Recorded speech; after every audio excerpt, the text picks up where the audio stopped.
Alright guys, welcome back to the channel. I'm the GQ Jedi. If you're not already subscribed to me, blast that subscribe button down below so you don't miss any valuable Star Wars content. Now, everyone is familiar with the Star Wars music. It's the most iconic music in all of cinema history.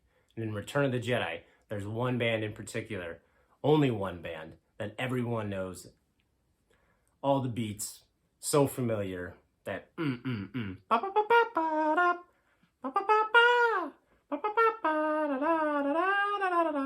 yeah, that's right. The Max Rebo Band. Jabba the Hutt was the most powerful crime lord in the Outer Rim and could acquire anyone and anything he wanted, Han Solo included.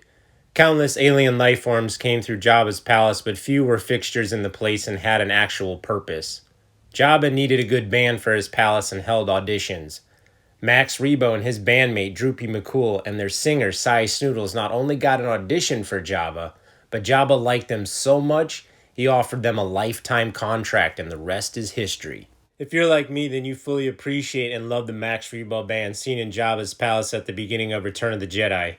From the moment Max's blue face appeared on screen and we heard Cy Snoodles sing, audiences were hooked on the funky intergalactic band at Jabba's palace. They're really cool looking aliens and they livened the place up with their beats and kept Jabba happy. Luckily, Kenner wanted to keep kids happy and released the Cy Snoodles and the Rebo Band in 1983 on a Shadowbox 77 card back as a 3-pack.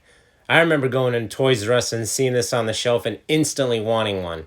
You got Cy Snoodles, the famous singer, Droopy McCool playing his clarinet-looking instrument, and you got Max Rebo on the keyboard organ. All the figures beautifully sculpted and look identical to the trio seen in Return of the Jedi. Cy Snoodles, the Palawick famous singer from Jabba's palace, sporting her beaded skirt. She has her little feather, and she also comes with a microphone accessory, which is usually gray, but it can also be black as well, depending on the packaging that you get. Kenner also included her famous ruby red Mick Jagger lips. Mwah! Yeah, she's got everything. She is the full package, that Cy Snoodles.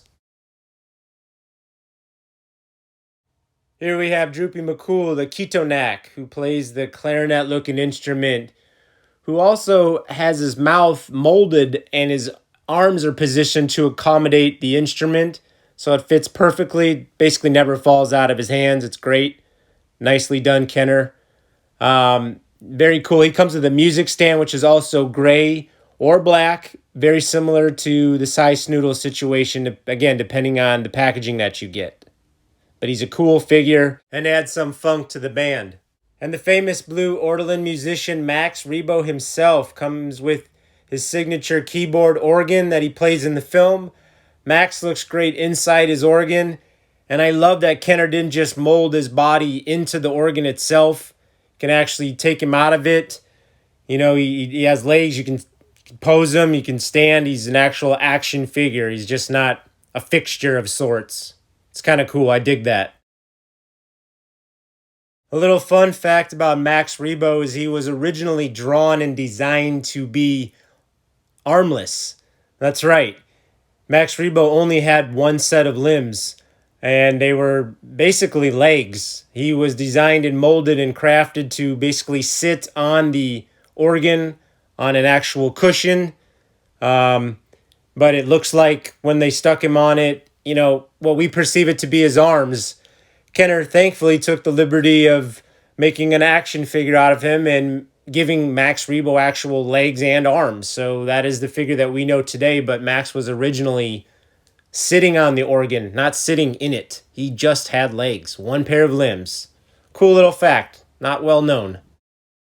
I'm really happy that Kenner packaged all three of these figures together as a band, as a 3-pack, so we didn't have to convince our parents that we needed to buy 3 separate figures. The 3-pack made sense.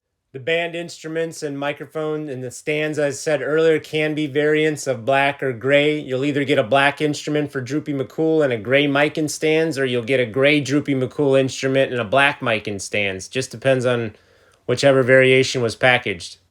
Sometimes the coloring on Max Rebo will fade like it's doing on mine here. The limbs and the head are fading. It's not as dark as the rest of the body. It happens. There's really nothing you can do about it. Max is still cool, though. He's still cool. This is where my Max Rebo band sits in my main collection of figures, playing for Jabba in the Palace, keeping things nice and funky for everyone.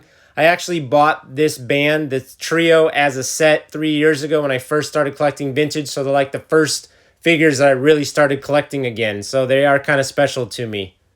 And in my second Jabba setup, I have another Rebo band with no instruments. It's really sad.